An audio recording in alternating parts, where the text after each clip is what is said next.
Hello, Internet. Welcome to Tales Showcase. I'm the Watcher from New Earth, and I'd love to know who you are, but there really is no more time for introductions, because today we are going to be talking about one series, but two stories. That's right, so you understand why it's so important to start immediately. None of this panic for time stuff, not today. Crisp and concise, that's what we're about here. No dillying or dallying on my part, or yours for that matter. Because what is a YouTube video other than an exchange between creator and viewer? This is a partnership. We're working in tandem here. My time and your time is valuable, and it would be a complete lack of consideration for either of us to waste any of it. But if you do want me to know you, you can leave a comment and smack that like button while you're down there, if you want to. Today we're looking at DC Universe Presents, an anthology book in the spirit of The Brave and the Bold, or DC Comics Presents. It was meant as a way to showcase lesser-known characters and/or aspects of the DC Universe. The first issues tell two different stories, 5 issues being dedicated to the spectral superhero Deadman, and 3 centering on the often forgotten team, the Challengers of the Unknown. I have more to say on the latter story, so we'll start with Deadman. The story opens appropriately with a retread of Deadman's origin as a circus performer who died and was stuck on Earth as a ghost by the goddess Rama. This is where the characterization differs from the previous iteration. While Rama says that this is penance for Boston Brand, Deadman's alter ego, and his less than personable nature in life, which is what it was before, in this it quickly becomes apparent that Rama has ulterior motives. This sets in motion Deadman's quest to figure out what's actually going on and what he's supposed to be accomplishing by inhabiting so many different people. If this is your first time here, be warned, spoilers ahead. Also, it's been out for 10 years, so if you had an interest, you should have picked it up by now. It turns out Rama was not having Deadman possess people so that he could better their lives, but it was instead a way to study humanity so that she could get another question to ponder, seeing as how the more knowledge she gains would grant her a path to true godhood. So let me break that down for all of us. She wanted Deadman to live multiple lives so that she could glean more information on humanity's plight. However, she didn't say anything about that, so obviously Deadman wouldn't be paying attention to that, and thus he was unable to do or gain anything valuable for any party involved. In fact, towards the end of the story, Deadman meets up with a definitely not a demon man, who styles himself out Gene Wilder's Willy Wonka. Then they start talking philosophy and Deadman reaches the question very quickly. Almost like if there had been any type of communication at all, this could have been wrapped up a long time ago. The story tries to blow it off as Rama being too proud to reach out like that, but it comes off as kinda contrived. And that's the story. It's a little bare bones and the pacing is odd, but I think it's okay. It's written by Paul Jenkins, who also co-wrote Batman the Dark Knight, and this is so much better. It won't blow your mind or anything, but for a fairly quick and contained story, it's not bad. The only thing that really bugs me about the story is how at the end it feels like nothing's really been accomplished. Deadman starts this journey because he feels like all the previous souls he's shared are stuck with him and are unable to move on.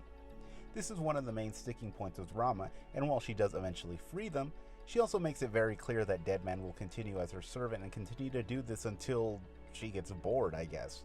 Look, it's great for everyone who was trapped at first, but it feels like it's just gonna happen again. It's almost like no new ground was covered. The story also leans heavily into philosophy and such, particularly with the Wonka Man.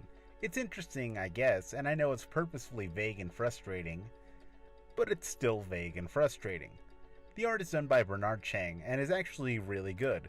There aren't that many main characters, but they each get their own unique feel, everything looks interesting, the characters are really expressive, and they do some really fun things with the layout. The conversation that Deadman and Wonka Man have takes place on a roller coaster, and as they talk, Deadman's former lives are shown. But they use the same structure as the actual coaster, giving the scenes a bit more of a dynamic feel than just a basic recap. There's also a scene where Deadman goes to a supernatural nightclub to retrieve a book and he starts causing all sorts of mayhem. It's fun, and the design of the spooks and ghouls is pretty dang great. Then there's the Challengers of the Unknown. I should preface this segment by saying that I am not overly familiar with the Challengers, and most of the stuff I do know was some light research for this video. To anyone who doesn't know this team, presumably all but 3 of you, the Challengers of the Unknown are a group of explorers who specialize in paranormal and sci-fi situations. Created by Jack Kirby, although there is some dispute on whether or not he was the only creator, the Challengers and their adventures would actually act as the precursor to the Fantastic Four, who Kirby also co-created.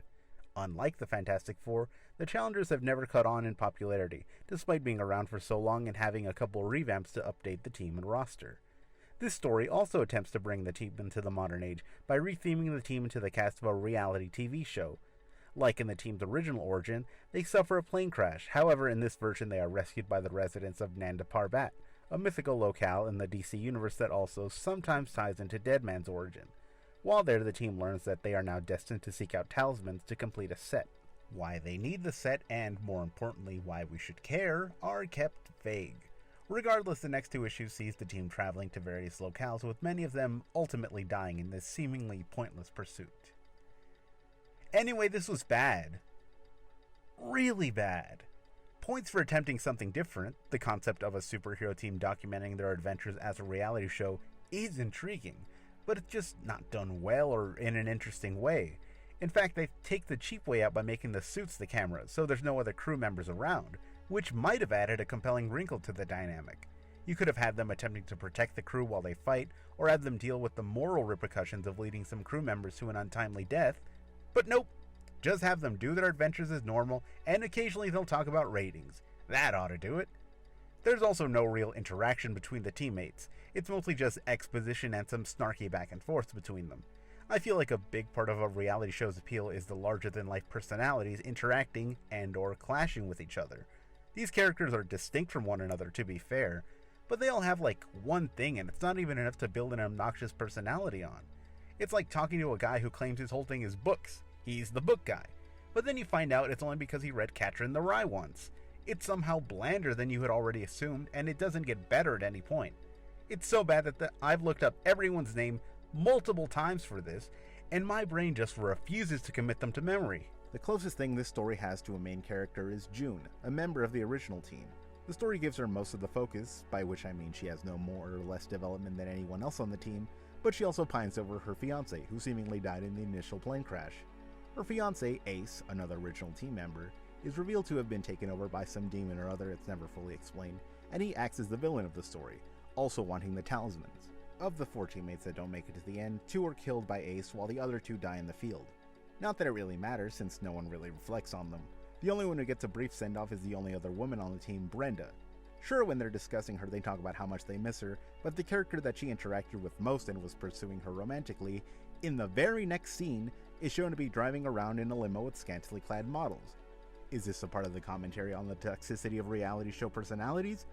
Maybe, but given that this was in the last issue of the story, maybe have the characters grow a little, more than just being the actual worst. By the end of the story, the team has 3 of the 6 talismans. Because yeah, end the story in a cliffhanger, I'm sure everyone's going to be ravenous for the follow-up.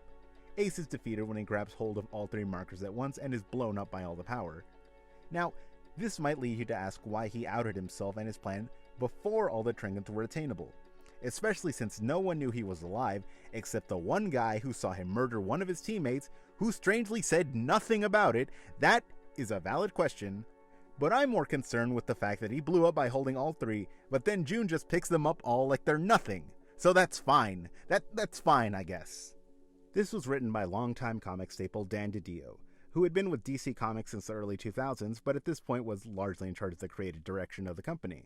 He was the one who spearheaded the New 52 reboot, which led to the creation of all these books that I now get to talk about.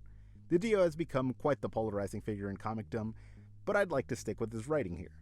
I think this Challengers of the Unknown story really highlights one of the core problems of the New 52, in that it really doesn't know what it wants to be.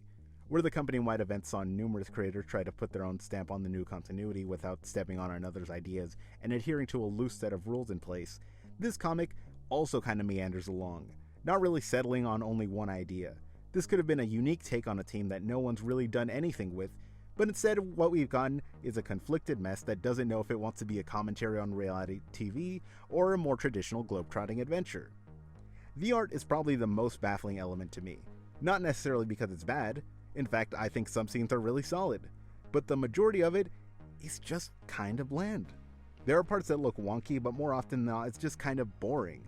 What's baffling about that is that the art is done by Jerry Ordway. Jerry Ordway. The legendary Jerry Ordway. If you're unfamiliar with his work, this is Jerry Ordway. This, and this, and this are Jerry Ordway, a well-revered talent with a more than well-deserved reputation. Which is why it boggles my mind at how uninteresting a lot of the art is. Again, not bad, just kinda uninspired. While I don't pretend to know the circumstances that led to one of the most dynamic artists in the industry creating art falling short of their usual standard, I do have some theories. The first and probably easiest to understand is that this was done on a time crunch. With rebooting the universe, this comes not only the challenge of a new story, but also attempting to update the source material, and redesigning the characters, and figuring out how this could affect the overarching story. With so many moving parts and a team with so many characters, it wouldn't surprise me if ideas were constantly being reworked and the final result was rushed because of the looming deadline. My other theory is that the inking and coloring just doesn't complement Ordway's work. This is an idea I'm leaning towards because when you look at most of the book, again, it's not bad, but it feels off. You can see this in faces, especially where Ordway's usually expressive faces seem cold and bizarre due to the harsh shadows, which doesn't ease into the other shades of the skin. This underscores something that most people, including myself, often overlook. Comics are often seen in the binary, one writer and one illustrator. The thing is, there are usually more people working on the book, with inking, coloring, lettering, etc., all in the efforts to make the finished book look like a cohesive whole. While I don't think this book pulls that off, I think it might be valuable to everyone to view this and be appreciative of how many books do work. I think that's a pretty good takeaway from this, especially since there's very little else to take away. So anyway, yeah, I didn't like this. It's fine for new readers, I guess. It does fulfill the New 52's goal in that regard, but I think there are much better books to latch onto. I don't even think the Dead Man stuff is really worth it. The only thing that I feel is really worth your time here is the beautiful covers done by Ryan Sook. Here's a bunch of them. Go look them up on Google. They're great. Anyway, that's all I have to say. Sorry for the outburst. Lost my cool a little there, but that's fine.